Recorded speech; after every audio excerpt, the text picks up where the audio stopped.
Okay. Good morning, Dr. So, Young. good morning. So, the school wants to be equipped for Erin, right?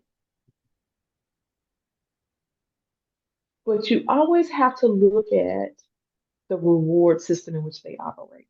Mm, And so, when I say reward system, here's what I mean. What is the system that hires them? What is the system that retains them? What is the system that fires them? What is the system that gives them their performance reviews, their promotions? And so they may have a lot of wiggle room to experiment within a box, but still within a box. And correct. at the end of the day, they are going to do the thing that they get rewarded or punished to do. And they are part of a carceral system that rewards and punishes based upon test scores, based upon expulsions and suspensions. And so a lot of people, and it's actually sometimes people who think they're being progressive actually scare me worse.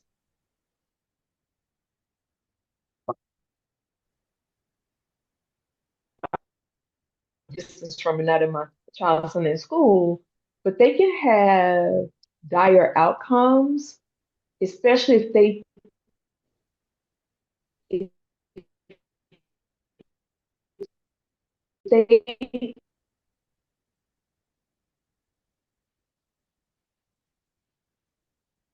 what was the last thing you heard me say? I heard carceral system, right? Like they still and that and then you moved into sometimes those who are progressive scare me more.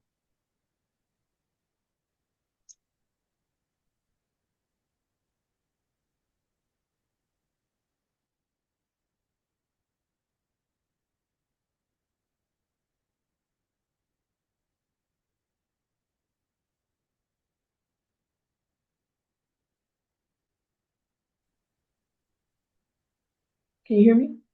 I can hear you now. Okay.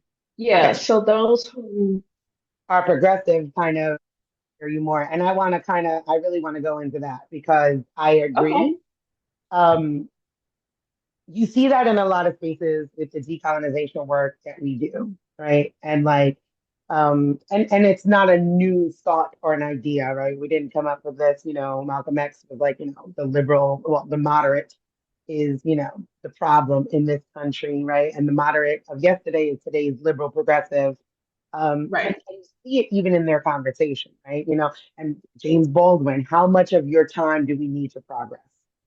It's been my father's time, my mother's time, my uncles, my aunts, my sisters, my time. Speak. And Uh-huh. rest his soul, he's dead and gone, and here we are still doing this. Like, how much time do we need for progress? And where you find that comfort level is because when you're talking about those pillars of supremacy, which is what my work is the foundation of, and you're talking about those binaries and either or, right? It's like either you're poor or you're wealthy. And there was never really an in between until that middle class happened by accident, right? Like when those government grants and moving to the suburbs and getting away from Black people. That middle class was Right. never supposed to exist. It's why we're watching it collapse now, right? But Right. Yes.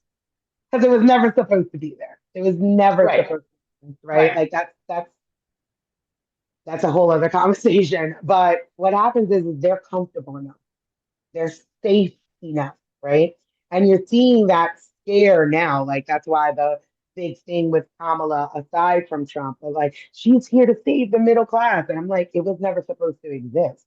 And you guys are No. still not worried about the poor, and you're closer to being poor than you'll ever are to being wealthy, but you keep believing in American exceptionalism and bootstrapping and all of these things. And that is where the progressive liberal person gets stuck because you're comfortable, you can afford certain things, even if it's a little struggle. You got some money in the bank, maybe a little bit of investment. It doesn't even have to be a lot, but you have this false sense of security. You've spoken about Yes. that too in regard to like credit cards, and I've said that like I live off of credit cards. Like that's if I had to live off of cash in my bank, I would 100% be in impoverished, not Sure. Sure. impoverished if it weren't that I could leverage my credit line. And I think that a lot of people don't pay attention to that level of debt and they think themselves comfortable, right? My Right. bills are paid, I can still do things, I can go out. So you have these little creature comforts that happen Right. Right. and you forget that it's like, yeah, if they snatch that credit, or if you go over, and there's a million different things. And that happens even in these institutions, these schools that are progressive. It's like you are progressive, but you are still underneath carceral control. Right. Right. So like there's only but so many accommodations that could be made in the case of like, with Erin, like I told Erin, I was like, I need this last week. I just want to be alone because next week is fall break. And that means all the kids are gonna be home. I'm like, I just need to be alone. So just finish out this week with your friends. Today it Right. was time for battle. And we'll do the withdrawal. And I'm rebooting Erin's place, which was the homeschool co-op pod thing I had prior to Erin going to school. Um, but even with their school, which I really do love, and I could see, and it opens me up more to systems, is what it does. Because I It could opens see you the up more to what? systems and how they are working.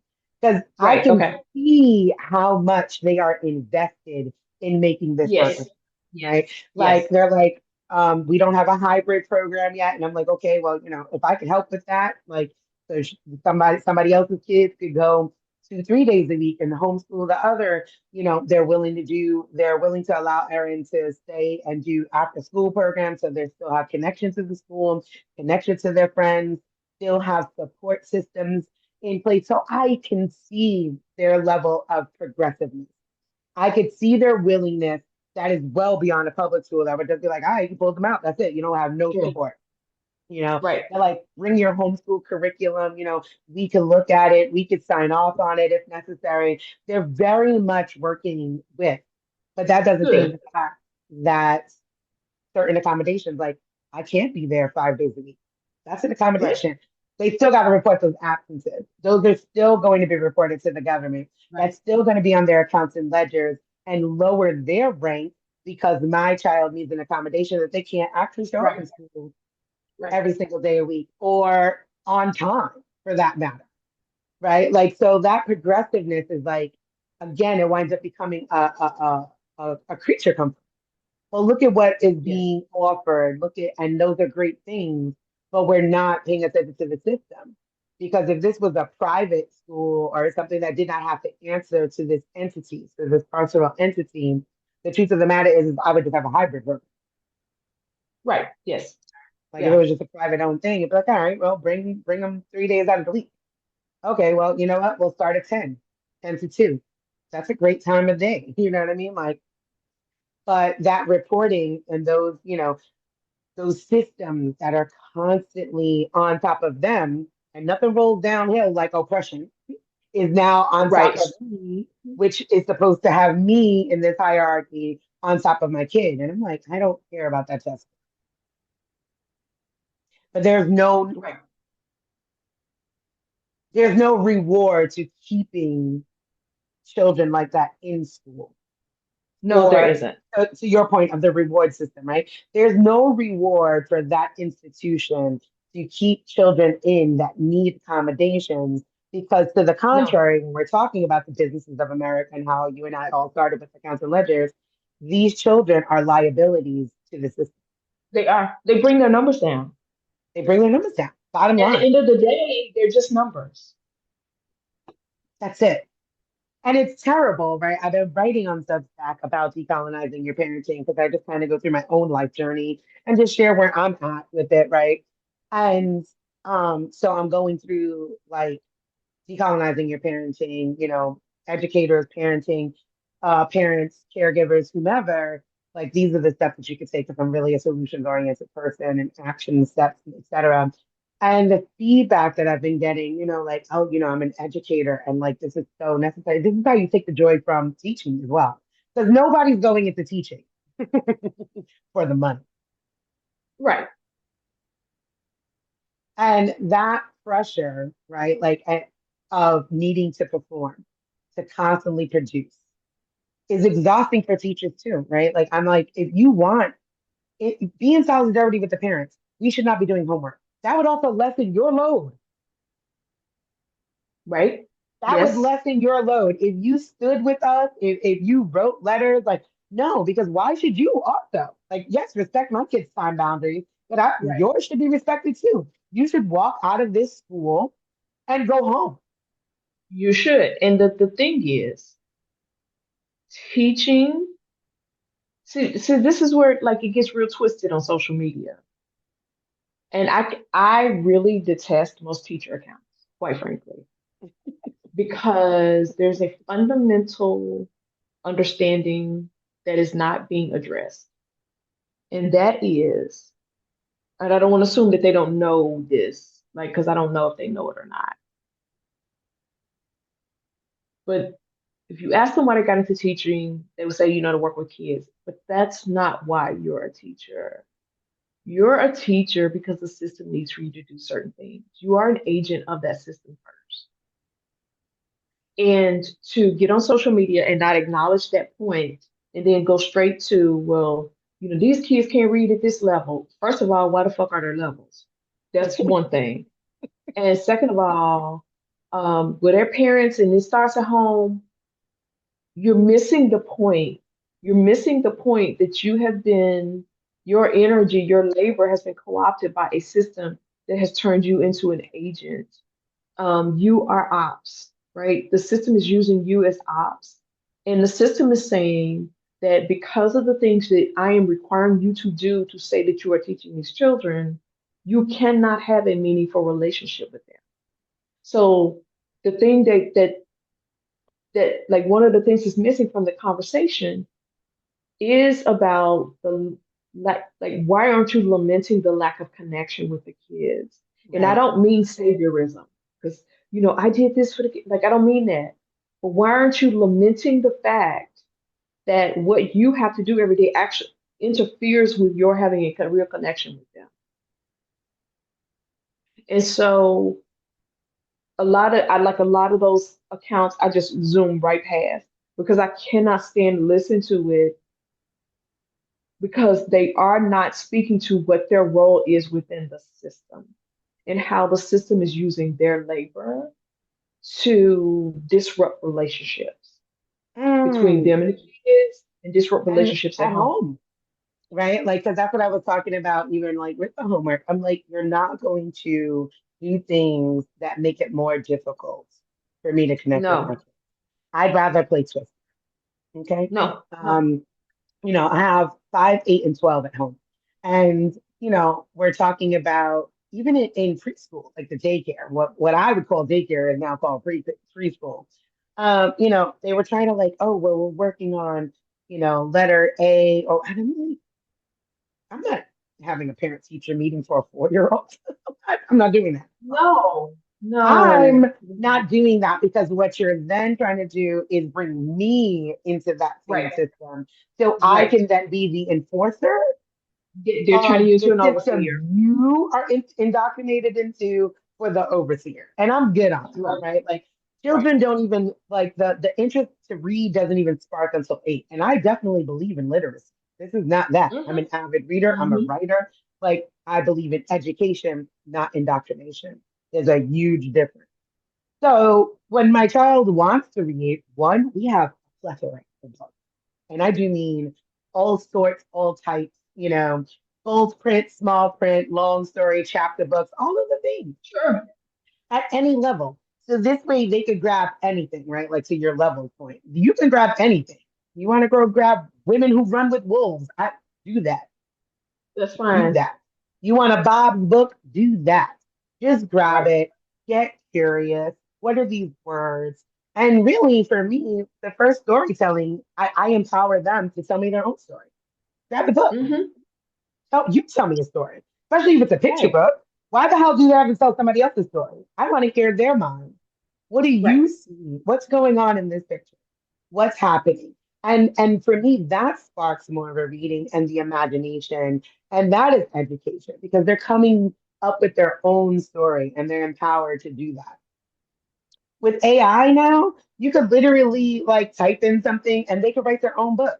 I would prefer to see that. You want to teach my kid how to read? You have, I will, I, you have books, you have Google Chromebooks and stuff in school. There's iPads. Right. These billion-dollar companies, if it was really about education, these billion-dollar companies could even give you the old iPad. I'm not even saying give us the new ones.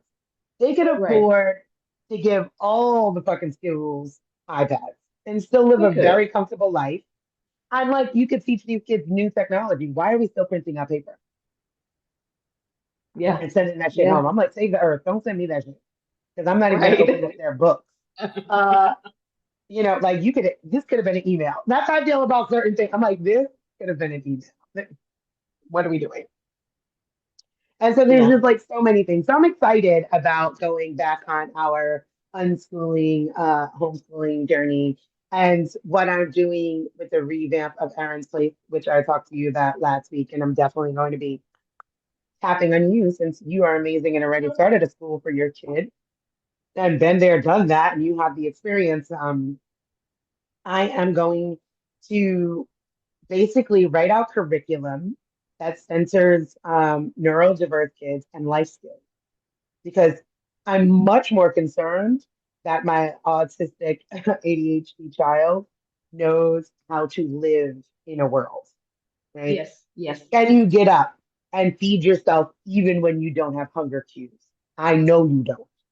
I recognize that. But can you recognize that your body still needs it, even if it's not telling you it does? Okay. Right. So, what foods can you have? Let's go shopping. Let's get in touch with your sensory issues, right? Okay, you like yogurt? Buy five of them. Eat that in the morning. I don't care if you eat a yogurt a day. Eat that all day, but put something in your body, right? How do you keep a home clean where you won't feel depressed, right? Let's start in your room. What systems can we put into place? Getting in touch with your body, your feelings. What are your needs? So we're going to focus on that with a little bit of learning because that is learning. I'm preparing my child for adulthood. And I think most of us with children who are neurodiverse and who's neurodiverse ourselves, you wake up one day and you're like, how the fuck did I get here? Like, I don't even Mhm. know. Mhm. I often joke, I'm like, I'm basically a teenager with money because that's, I'm a teenager with money. Yeah. Yeah. Yeah. And life with children that have such a broad range of needs, it's it's like a cloud that you live in, and sometimes you don't even see it, No. but it's happening all the time, and it's all encompassing, and it's omnipresent. And I don't necessarily mean this in a negative way. It just is. It's sensory, it's emotional, it's physical, it's spiritual, it is spatial, it's temporal, it's all everything all at once. Everything all at once. Like it's all Which is these intense, things. And then you look up and it's like a fucking year later. bro. The way time is just because it's not real and because I mean shit. listen, I literally had to put systems in because I recognized I was anxious in the morning being late. School systems are just not meant for neurodiverse people, period, right? Because it is on such, Yeah.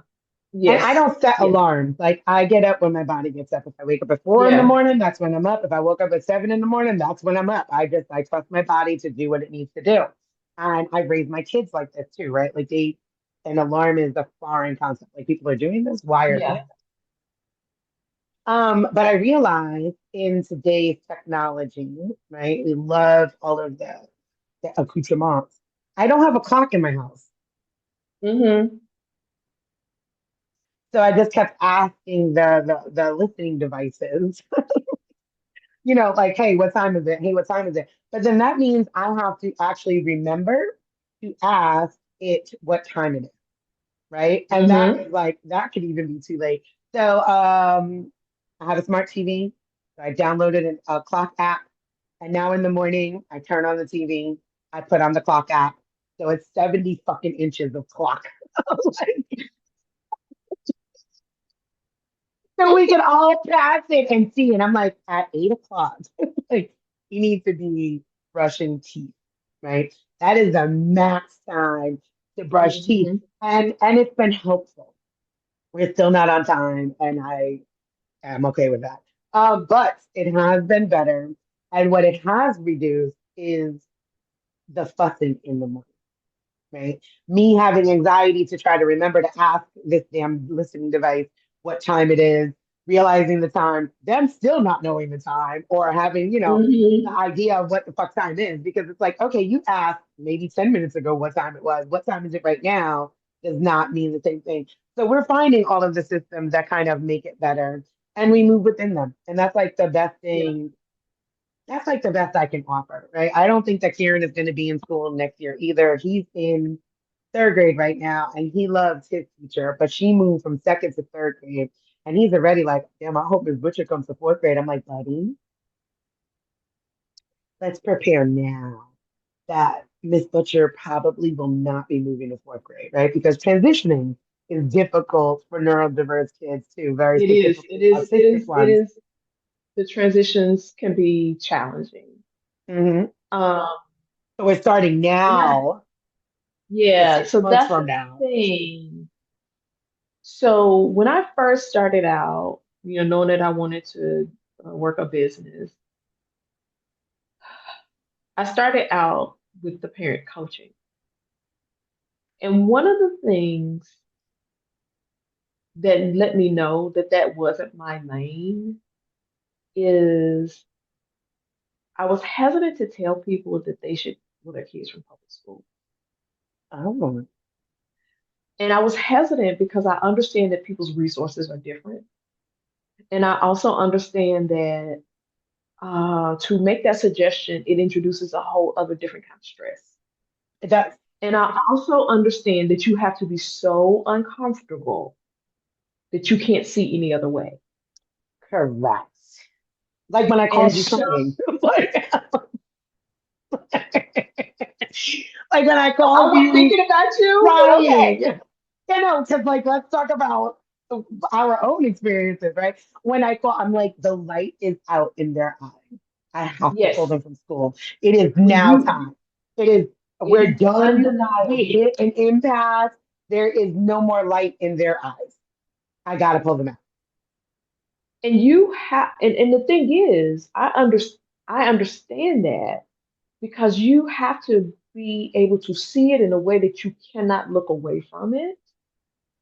The trap of the education system, and whether it's public school or private school, the trap is that there's enough history and infrastructure there that makes it feel like it could work.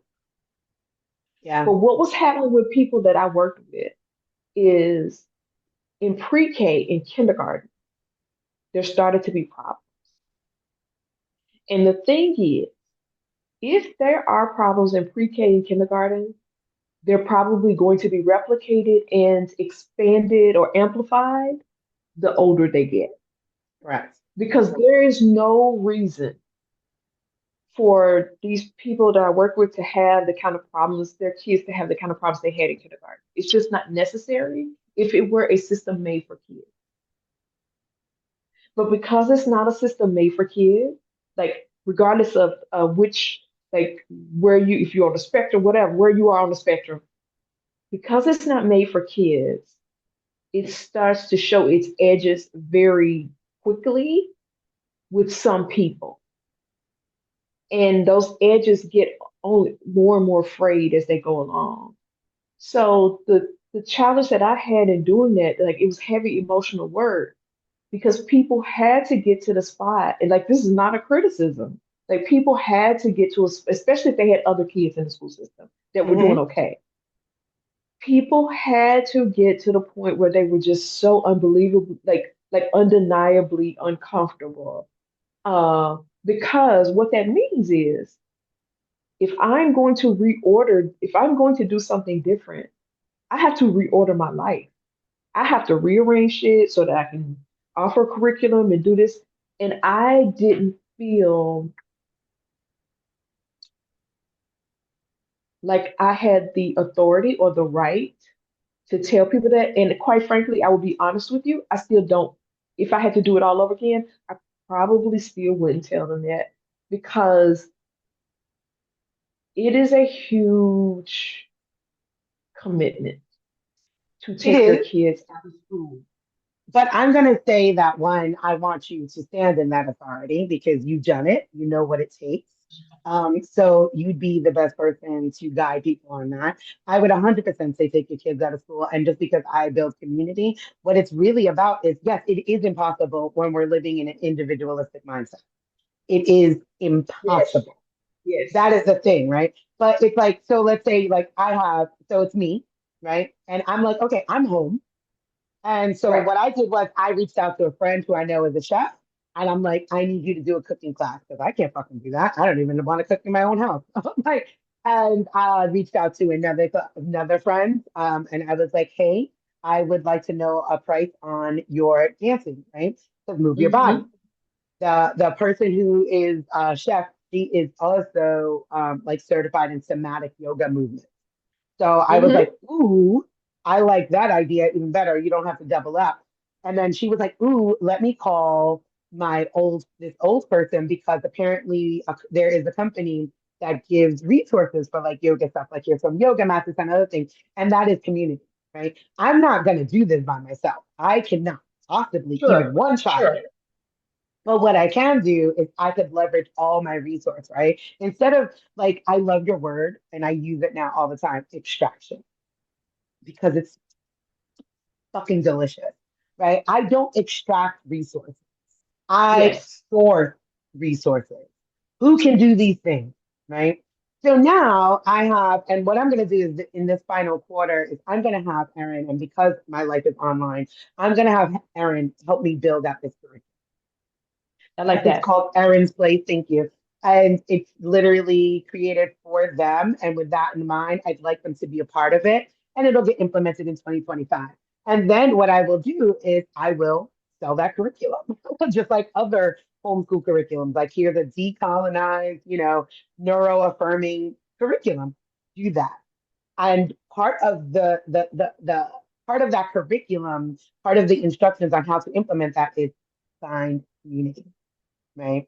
Because Right. Yes. there's got to be five other kids that also are having these struggles.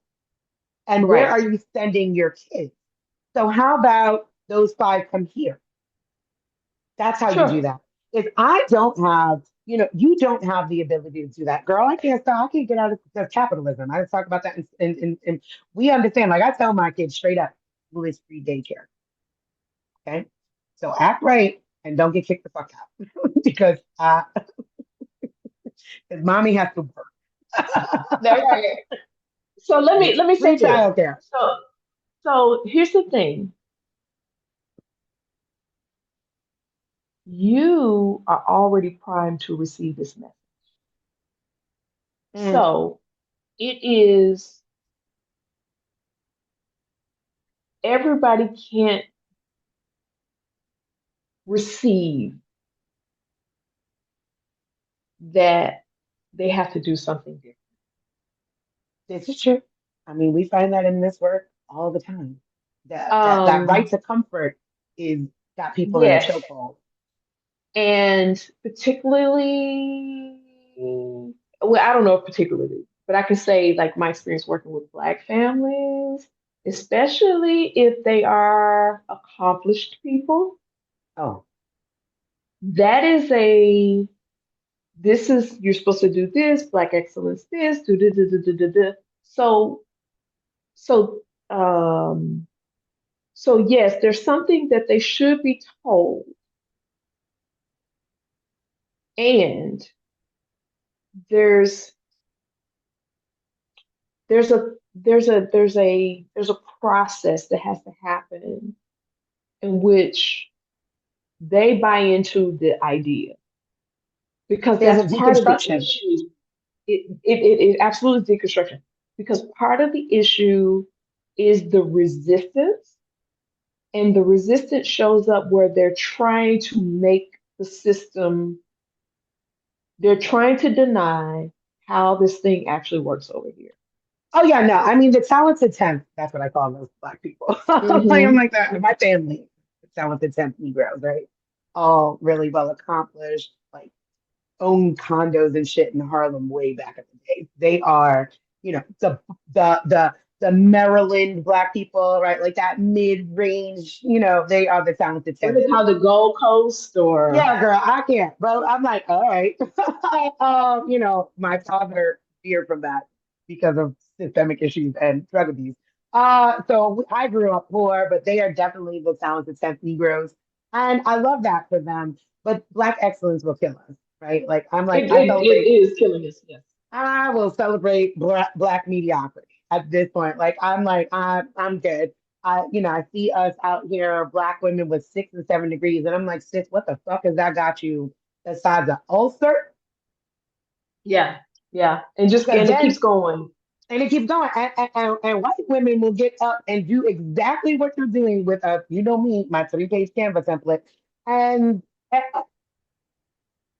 with no authority but their own, and we are Right. killing ourselves and pushing our children, and it just keeps us in Yes. that same thing of performance and production for a carceral system that literally still only sees us as property anyway.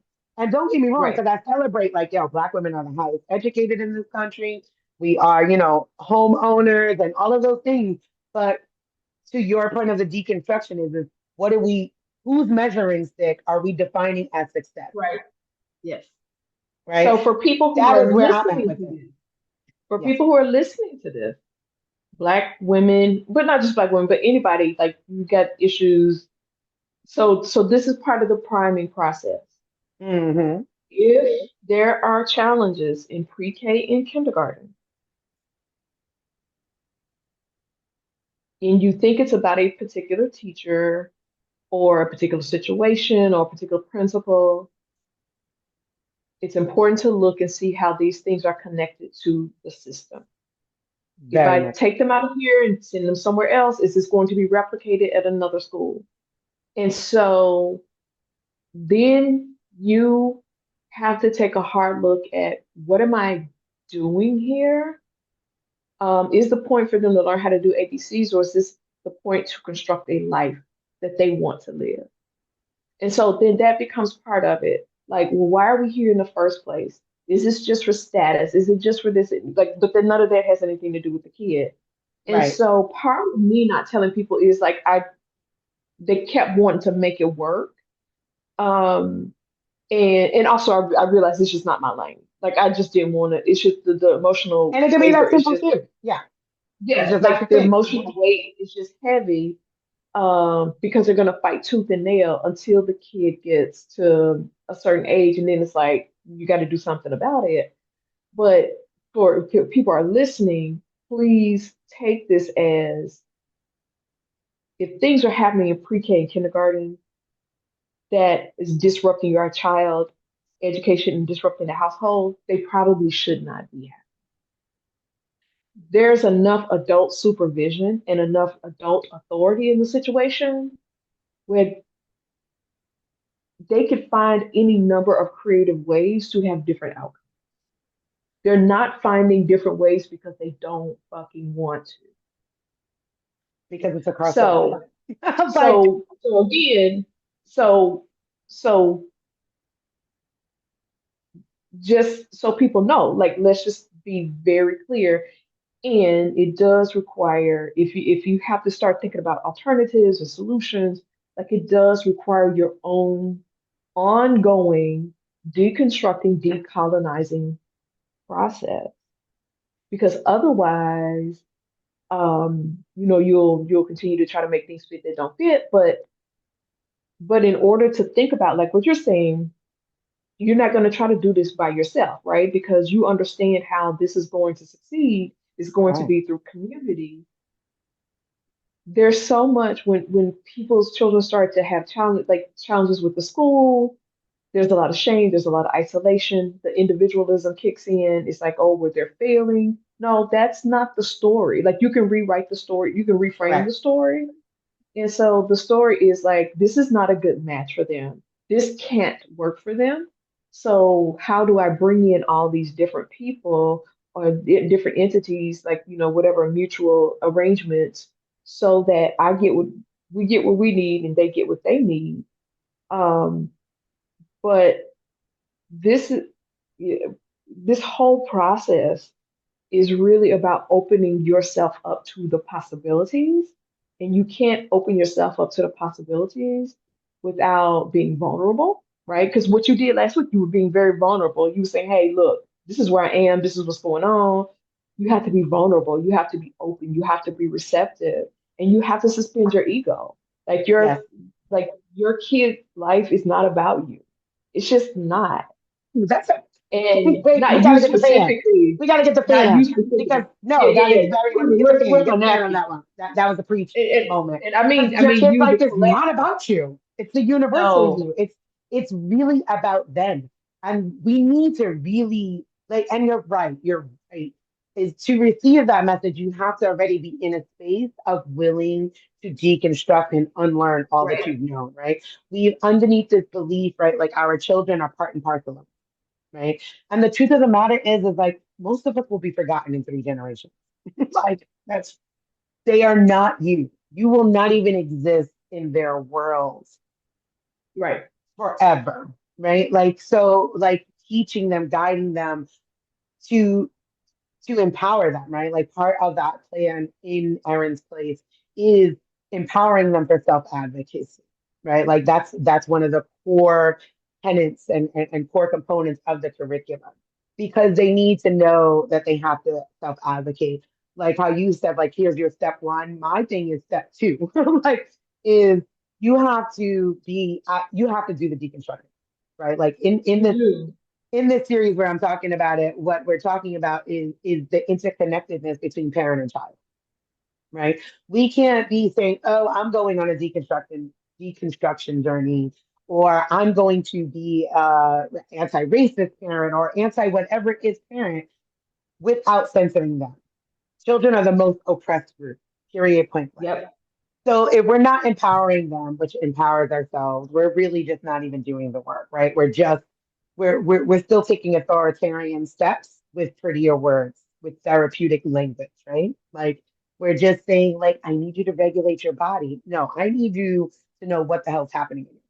What's going on? Right. What are you Right. feeling? Because you regulate what? I don't even know what the fuck is happening. Are you empowering them to understand, hey, what's going on with you, buddy? What are you Yeah. feeling right now? What I'm mad, I'm frustrated, I'm sad, I'm overwhelmed. This doesn't feel right. This doesn't like, okay, now what can we do about that? Now let's learn how to regulate these sorts of things. And that journey is an interconnected one because it means you have to check in with yourself too, Right. right? And when you're building out these curriculums and building out the desire to separate, because there is something to be learned. Like when you look at these like Christian co-ops, like I don't support them because it's more indoctrination. But I understand what they're saying. They're saying, you know what? I don't. This curriculum is whatever, even if it's all the way to the top. This curriculum is of the devil. I don't want my kid in this world. Da da da da. Da. Hey, that's I don't agree in that aspect, but I understand their premise of wanting to provide their children with a space and a culture. And that is what I want to do, right? And it takes Yes. that much collective work. It does turn around and say, no, we need to deconstruct all of it, the all of it. And you like you said, like who's playing? Who's playing? Was one size fits all. We have to wake up and be like, one size fits all does not work. Everybody getting up, and if we notice things have gotten talk about progression. I have been a parent. I've been on a parenting journey for almost 29 years. My eldest will be 29 in July. I remember when kindergarten was 3 days a week, and you had to choose: are you doing a morning session or the afternoon session? Right? It was like 9 to 1 or and 1 to 4, some shit like that. And I'm like, now I have a 5-year-old who is in school supposed to be from like 8:15 to 3:20. And I'm Right. like, Yeah. Yeah.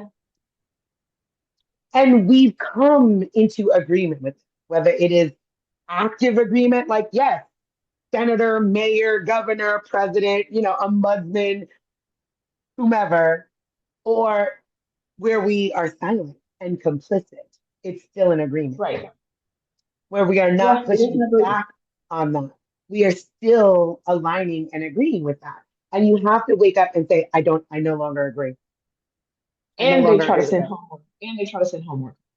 Right. No, they do send homework, not try. They send it. So you They sitting do. with them, they do Yeah. now, right? And you sitting with them doing that is you agreeing. Like I said, even those Yes. silent agreements that we make, when you sit your child Right. down and you say, let's do homework, you're agreeing that homework works. That's how Right. indoctrination works. That is. So, and you probably, I don't know if you did this or not, but we have never, don't send it home. It's not going to be done because I'm not getting ready to knuck and buck with him all night long. So, in his IEP, no homework. Yeah. Don't Mhm. send it home. Sorry. Can you hear me? I can hear you. Like, I feel so strongly about that. I feel so strongly because, like, when I first say that to people, put that in his IP or tell them you're not doing homework. I feel so strongly about that because it goes back to something you were saying earlier. There's just there's so much in this process. Like one of the most damaging things that this whole thing does, like with public and private schools, is it damages the relationship between the parent and the child. In a major way because it's turned you into an enforcer. You are It now the does. cops. You can't be all A cab and whatever progressive shit, and you are the police in your home. Because remember, police don't do anything but enforce, Right, right. right? That's all they do. Like they don't Police are say, enforcers. They don't save you, they don't stop no crime. They simply enforce the laws of the land and they protect businesses, right? So if right, you are a parent at home and you are enforcing the law of the land, which is children should have homework, you're a cop. You are policing your house. Like I am intentional about the language I use in my house. Like even when my kids want to, Shady Baby is likes to tattle, and I'm like, why are you policing people in this house? I'm not. Yes, the fuck you are. Because why did you need to come? You came all the way out the room into somebody else's room, then walk your little stinking ass all the way over here to tell me and there's no danger. The only time I want to hear something is if there is danger afoot and someone is hurt. Because that is it, like we need to help the people in our community. But you coming in here to tell me that Karen is cursing somebody out on PlayStation is policing. You are a cop. so I want to go a few steps back. We were talking about the deconstruction. Sure. So that's the thing. The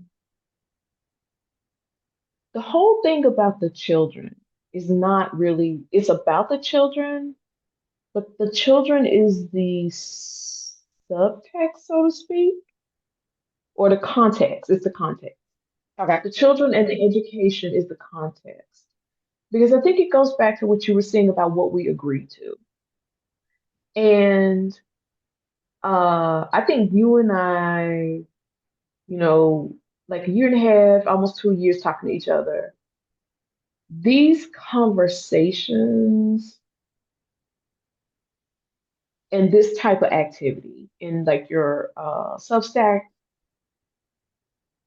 are important primers for people Mm. to reframe things because I really think so part of like going back to the thing about me not wanting to say certain things to people, I think there's a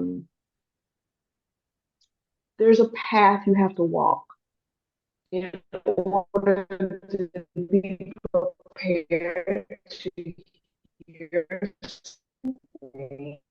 Hold on a second. I don't know if you can hear me, but you just broke up, and I feel like what you have to And say is I important. think did we freeze? You did. You froze at you were talking about Lord the ADHD symptom. Okay, hold on. Did I freeze? Okay, now you're back. What did I say last? What you were saying last was talking about how where I am trying to, I can't remember. I don't know. Okay, so these conversations that we've been having, There we go. these The are like primer. You primers. said it was a primer. That's what I heard.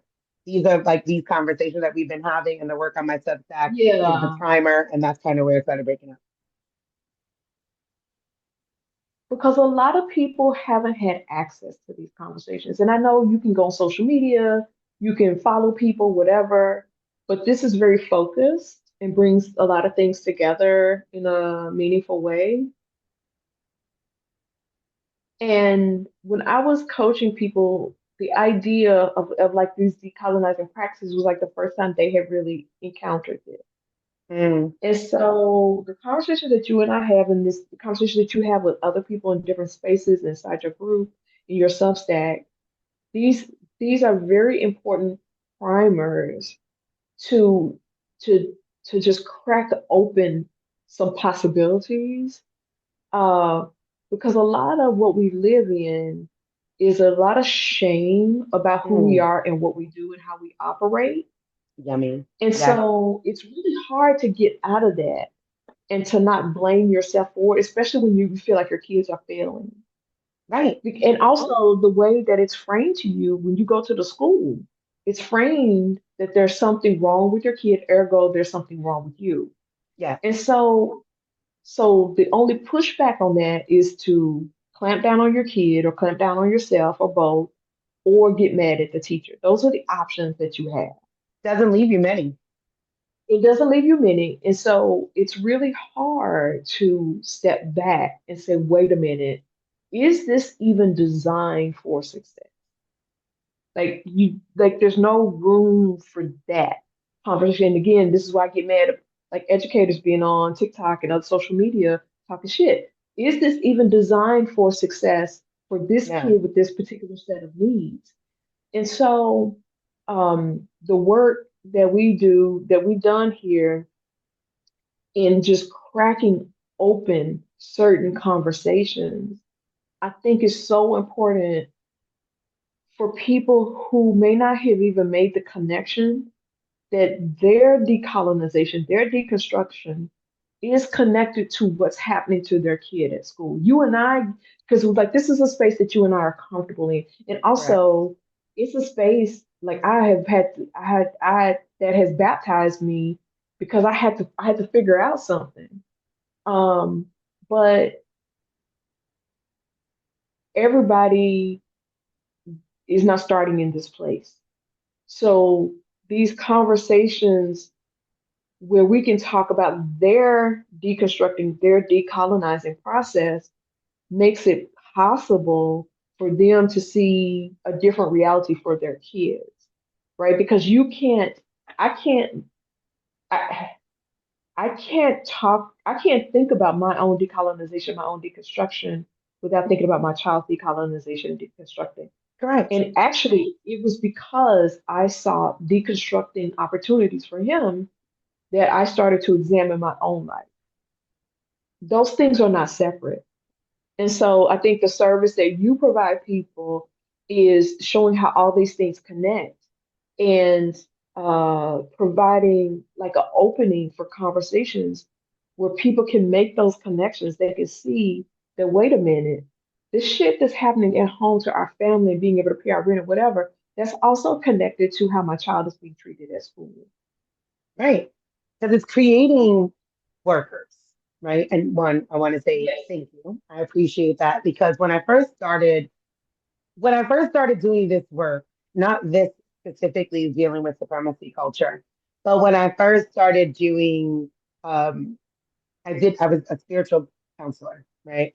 And I was like, I'm just here to offer you, paradigm shifts.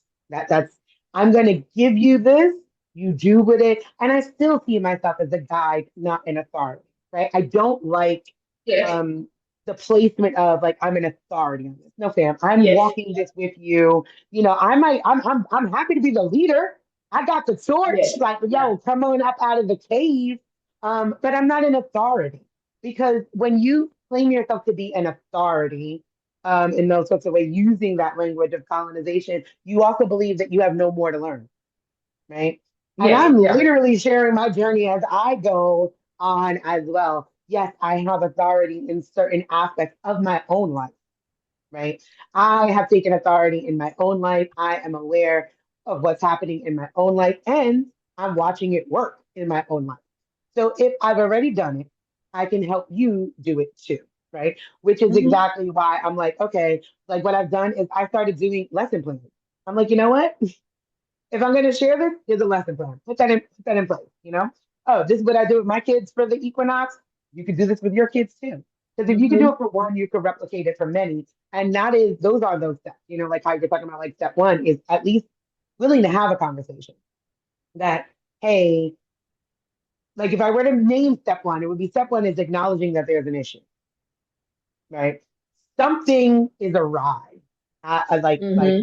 get curious about that, right? Like that's kind of Yes, like what yes. I try Be to tell curious people about is it. like get curious because what is going on. So if you are getting those calls at school, like you said in pre-K and kindergarten, get curious. What's happening with my child? Is it the school? The school, it could be the school, it could be the teacher, it could be the principal, it could be your kid, could be you, could be a million things, but you will not know unless you get curious. So get curious. Right. What's happening?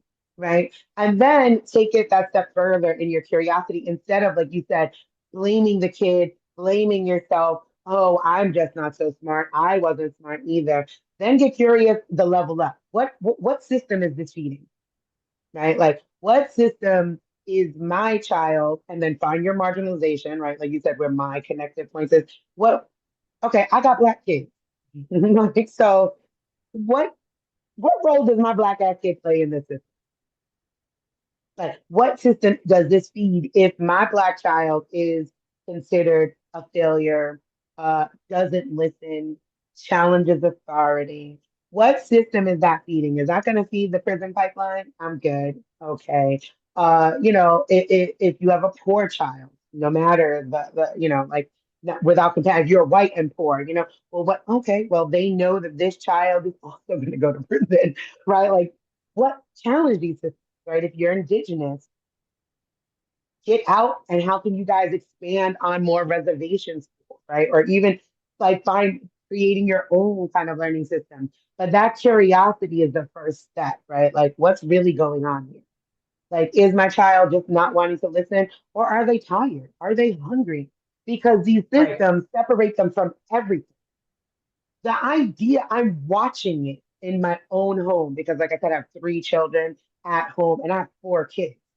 So all of them, Morgan is my 5 year old, and she is the one that has matriculated through the system the earliest. And right, because like I'm always down for daycare, like at 3.5 years old, like go play. But I pull them back at 5, and then they go to school first or second grade, depending on their desire. So like around 8, right? But I had enough time that 0 to 7 formative years to pour in all of the rebellion I want. Um, so like, but she asked at home to go to the bathroom.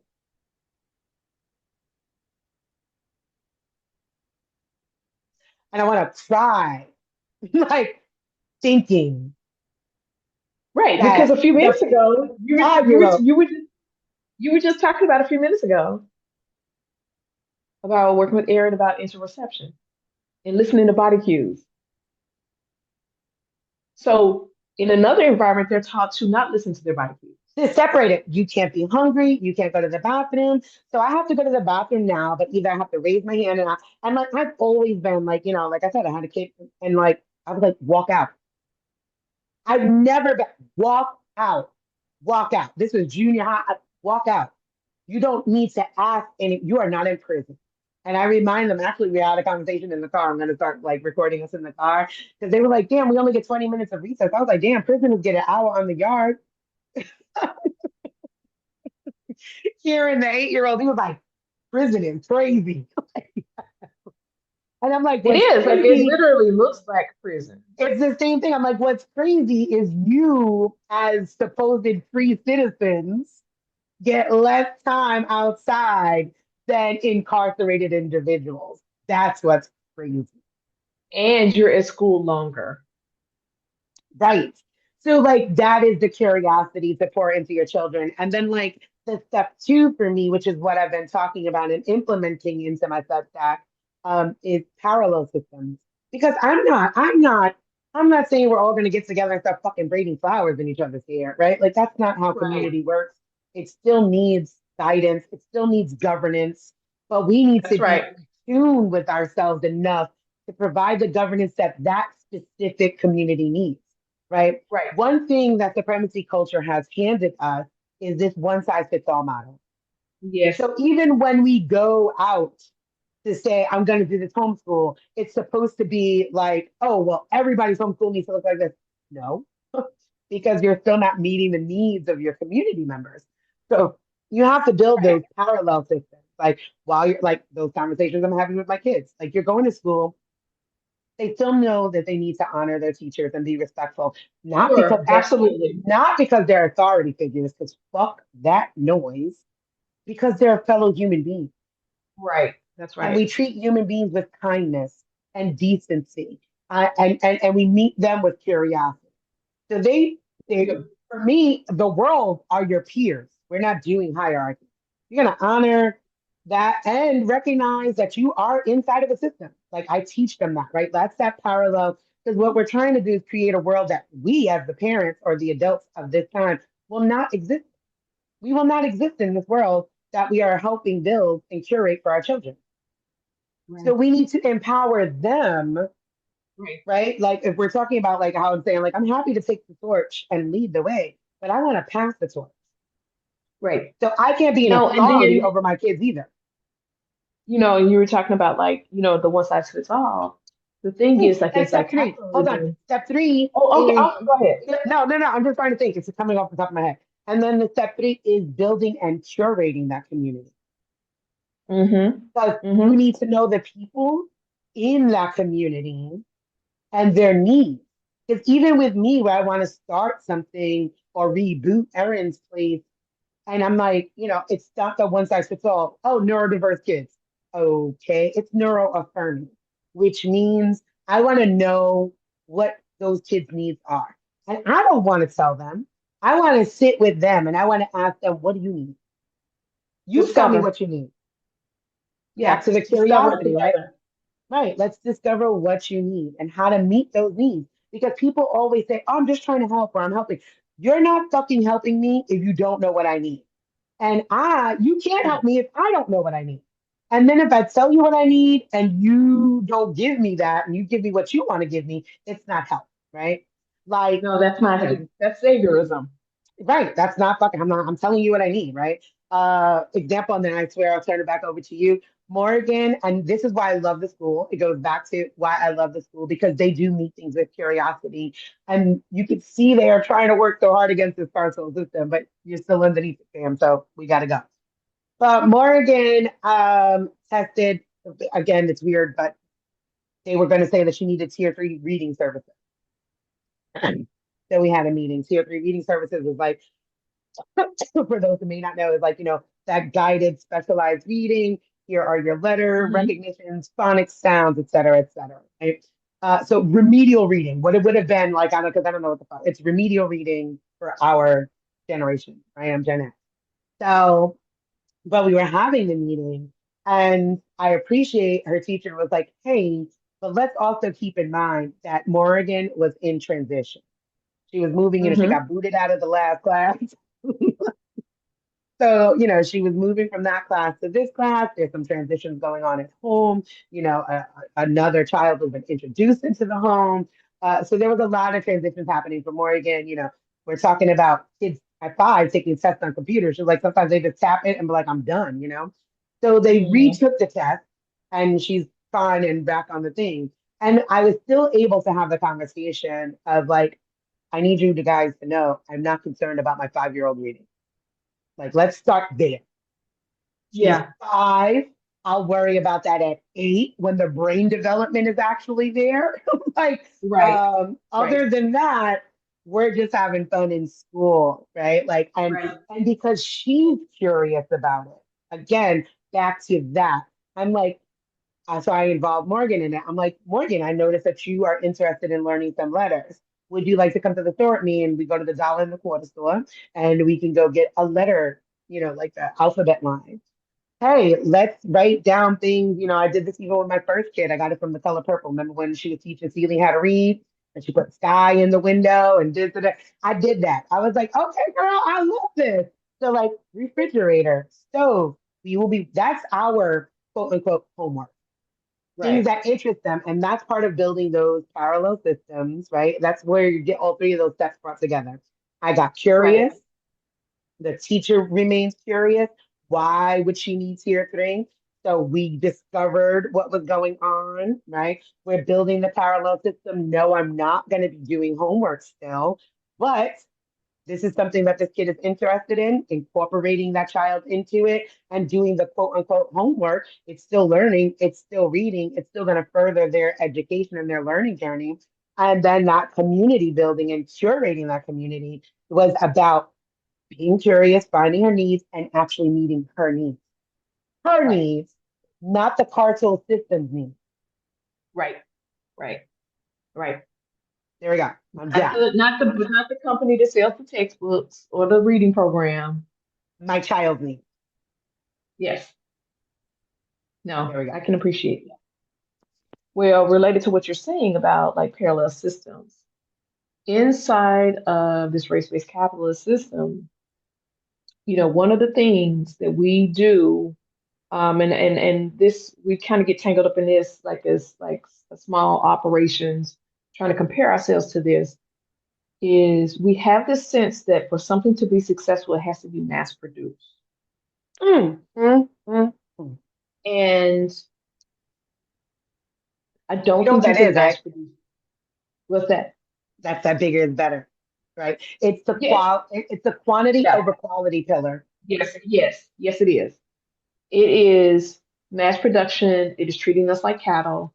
It is, you know, things on a spreadsheet. You more input in, greater output out. And so that's the thing about talking with people about homeschooling is one of the one of the deconstructive parts of it is getting people to pull back from this idea of bigger is better, this mass production. We tend to think, especially since the Industrial Revolution, we tend to think in mass quantities and that it has to be success has to be big, but it doesn't. But I want to go back to you were talking earlier about like spiritual work and things you used to do. Um, I have in my encounters with you, I guess some part of me has always thought of you as kind of a spiritual worker. I'm gonna breathe that Like, in. Hold on. You're not gonna drop that okay, on okay. me.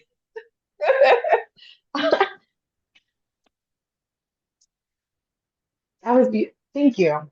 Right? Because people hear me or perceive me, the way people perceive me, right? Because I'm not doing the white witch kind of thing.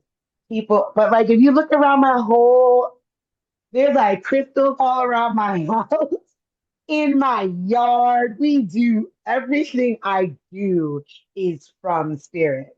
But they hear me, Your they see conversation is me. very witchy. It is very It's witchy. very witchy. It's very witchy. I'm very oracle in the woods, right? Like my whole, Yes. like I'm painting my house black, right? I'm like, I need people to understand that I just want to be the oracle who lives in a cave and you come and you bring offerings to, and I give you this information and you go away. Yes. Yes. Yes. I see your green background. So thank you for seeing me so fucking deeply. I appreciate that. And I'm gonna you No can be like, problem. menopause is kicking my ass. It's turning me into a pussy. Okay, let's just another conversation. So Like, I I've want to cried add to more in that. this year than I have my whole life. This is like okay, so we're weekend, and so this is like technically two in the same week, Yeah, but yeah, yeah. that's okay. If we need to do three or four, it's okay. Okay, so and I'm looking at uh,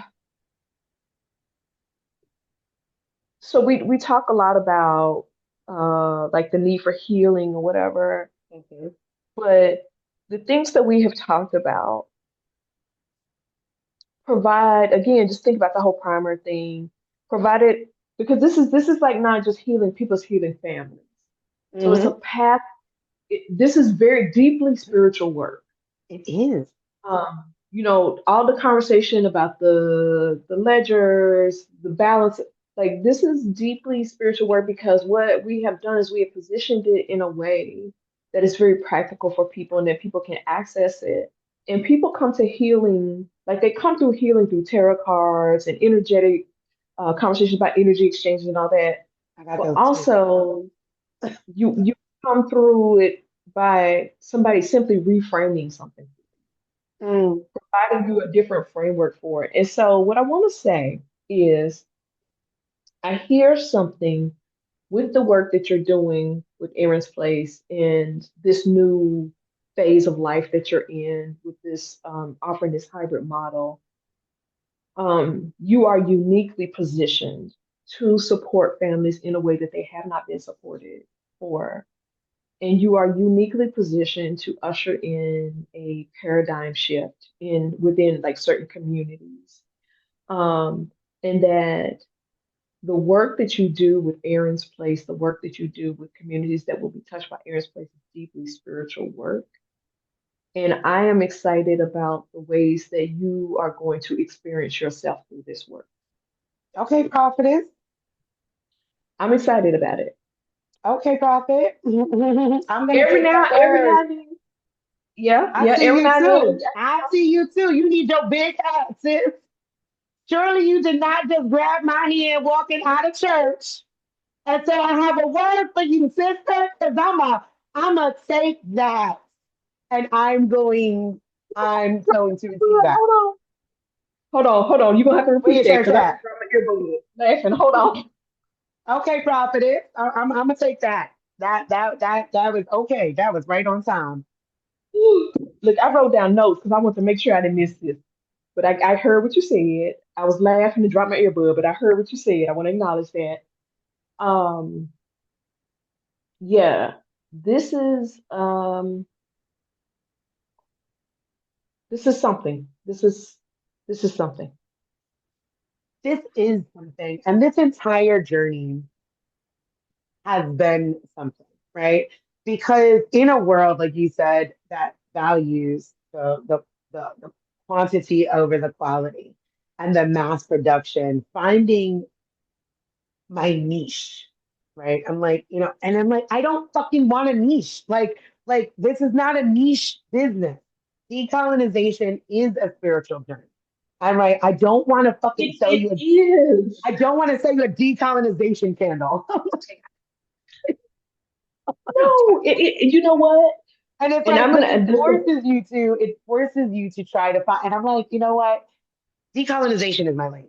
And decolonization is in all aspects of your life. Decolonizing your mind, body, soul, period, point blank. And then that means every single relationship that it touches. Your romantic relationships, your friendships, your community relationships, your relationships with the government, right? And what I realized in my own journey, like of like my parenting, like it's a 29 years of this, I'm like, government starts at home. Government starts at home. And if you have a hierarchical structure at home, if you have a pyramid scheme at home, if paternalism is running your home, if power over versus power with is running your home, you are going to be an enforcer of the biggest system. Like that's why the system works so well, is because it doesn't need yes. to do the active work anymore. We are doing the active work, right? And I Right. learned that in my second marriage, deconstructing. Um, we had a very egalitarian marriage, very much so. I was like, we're going to release all gender roles and we're going to do what we're good at. Like, that's it. I'm good at making money. You're good at this other shit. Like, do this other shit. I'm a big systems person.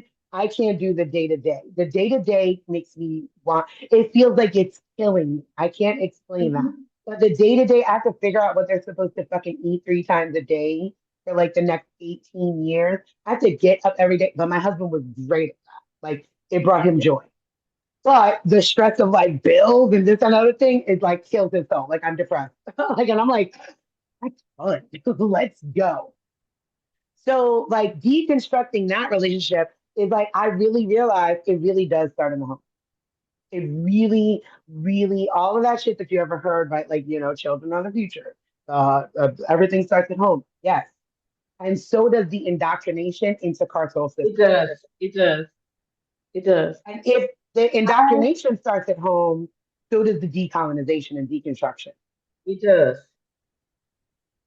yeah, I, this is the thing.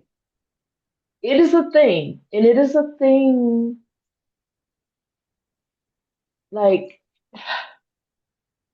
the whole thing with school is, and I'm going to come back to some things you just said, but the whole thing with school is that it's not just about your child. When you talk about what's happening with a child in school, what you're talking about is a unit, is a family. So you're not just talking through that child to a parent, you're affecting every dynamic that happens in it. So the energy that's created in that space, it is transplanted like in the home. It's transferred, not transferred, transferred to the home in the evenings or whatever. And so all of this is deeply spiritual work. And this Mhm. idea that you decolonize these experiences, that you're deconstructing these experiences, I would even go so far as to say that if I had to attach one word to decolonization other than decolonization, is grief, grieving. You already know. That's what I tell people. I'm like, this is why I don't rush people through, right? Like, I have people that have talked to me, like, or been in one of my support groups and spaces and come back a year later, It text takes me. time. I'm very textable. Right? I'm super accessible. Like, text me because if you email me, I don't know what I'm. And they're like, so you said this one thing, and it took me like a year to process that. And I'm like, because it's grief, It sweetie, does. because it's trauma, because recognizing that everything is a lie, Yes. everything. And you have to grieve that. You have to grieve that deeply.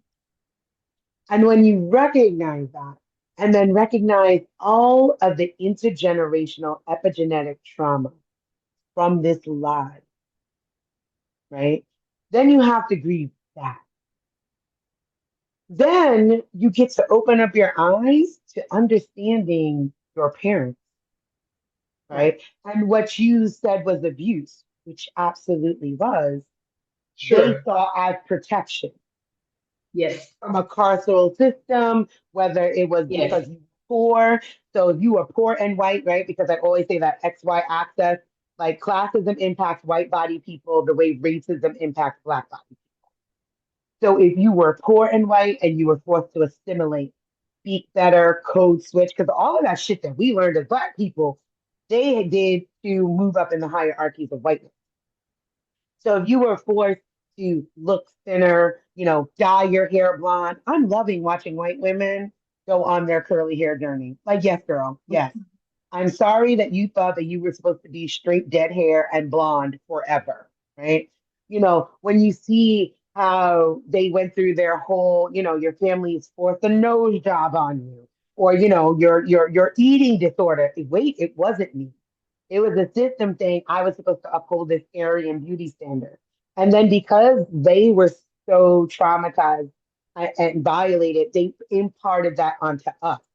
So we're bleaching our skin. We're doing straightening our hair. We're not embracing our natural bodies and all of these things. And round the trauma goes being passed around like a fucking collection plate. That's right. So you have to grieve in order to so you have to grieve, and going back to the whole school thing, in order to offer your children something different, You have to see it and you have to grieve it. Because Hmm. if you don't grieve it for yourself, like your children offer so many ways to keep you entangled in this. Yeah. Like it's really hard to unravel it. Um, and what's missing, what the challenge becomes is to imagine something different. If you do not take time to grieve it, to lay it on the table, like this is what it is, this is what has happened. I'm sad about this, I'm angry about like all the steps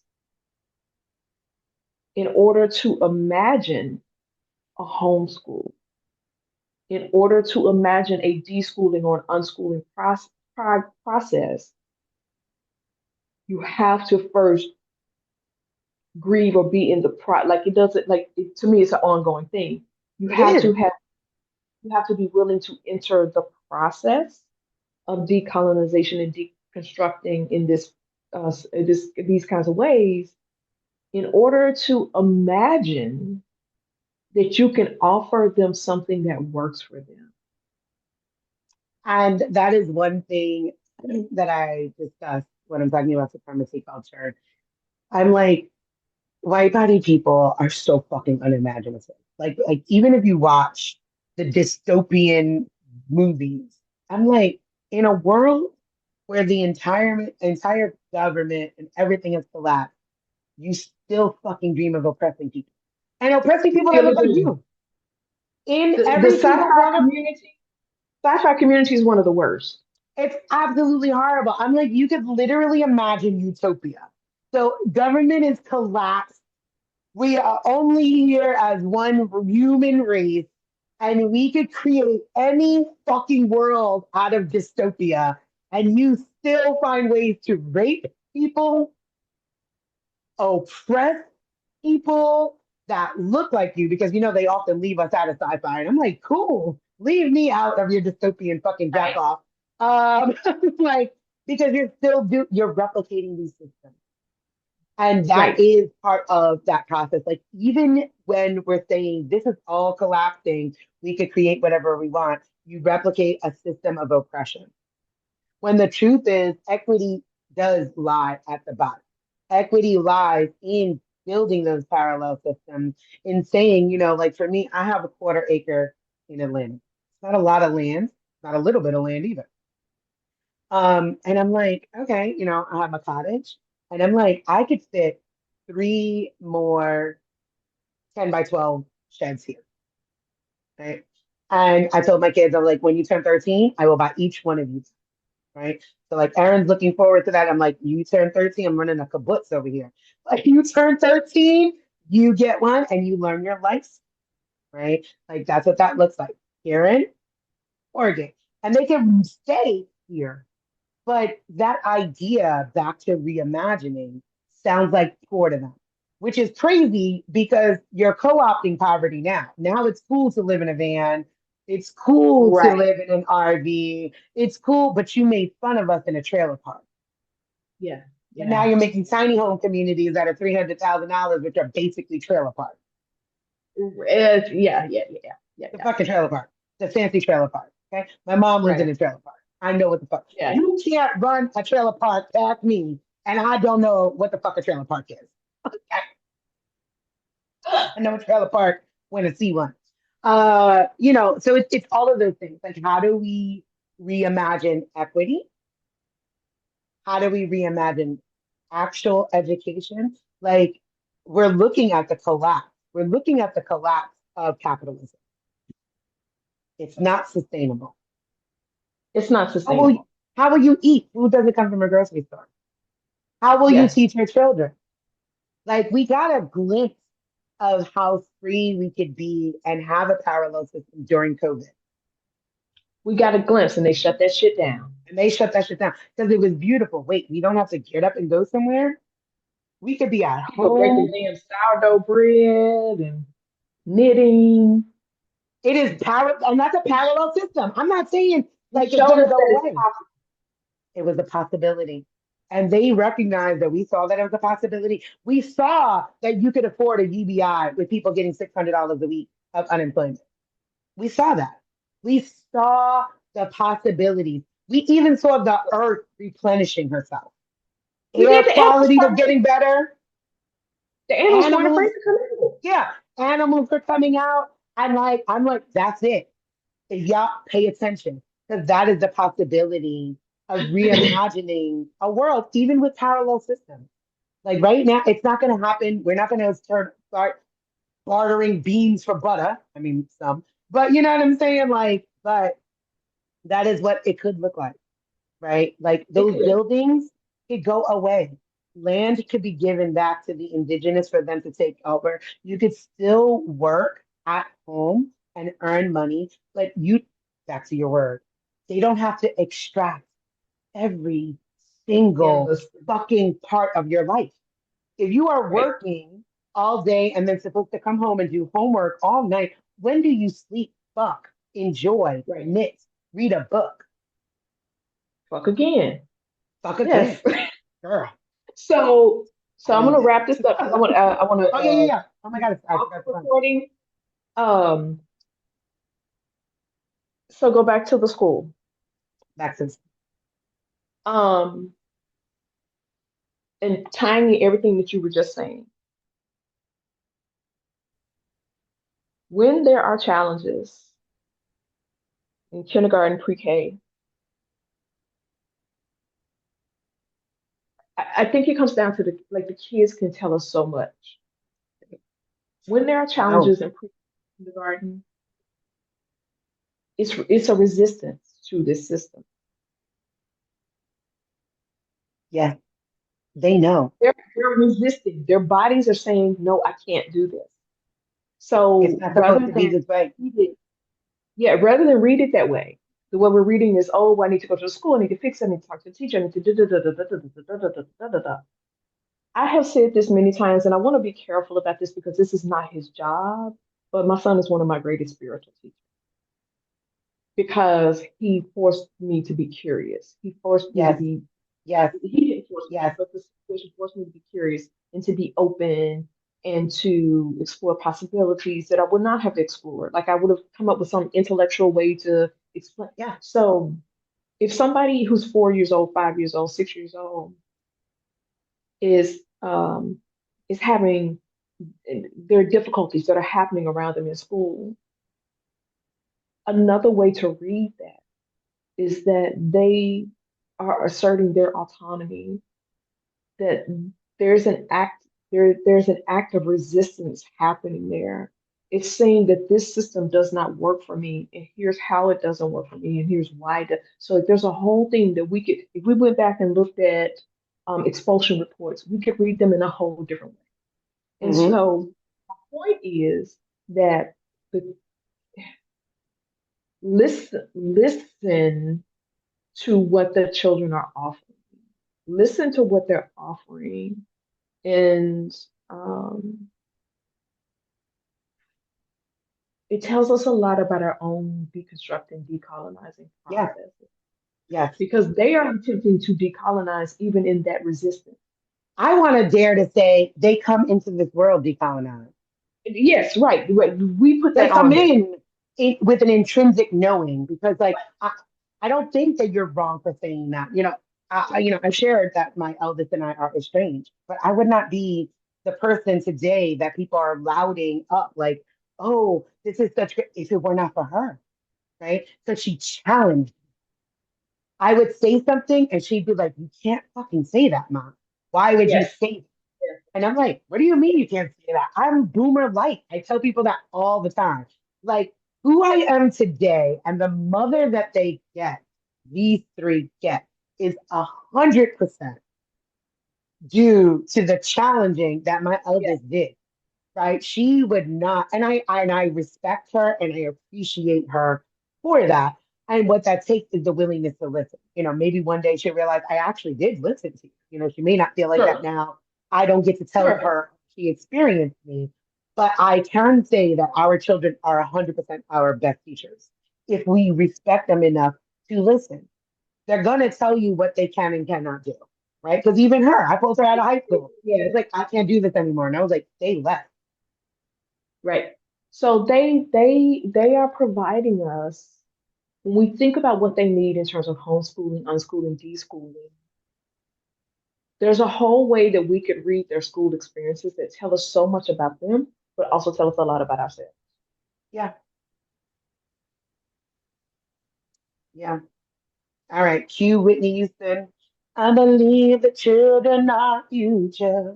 Teach them well and let them lead the way. We have been on here To the almost TikTok 2 hours. Okay. Get it, All girl. right. Can I we love stop? you. I love Love you you. too. I really enjoyed this. Pause recording because I want to talk to you before I get off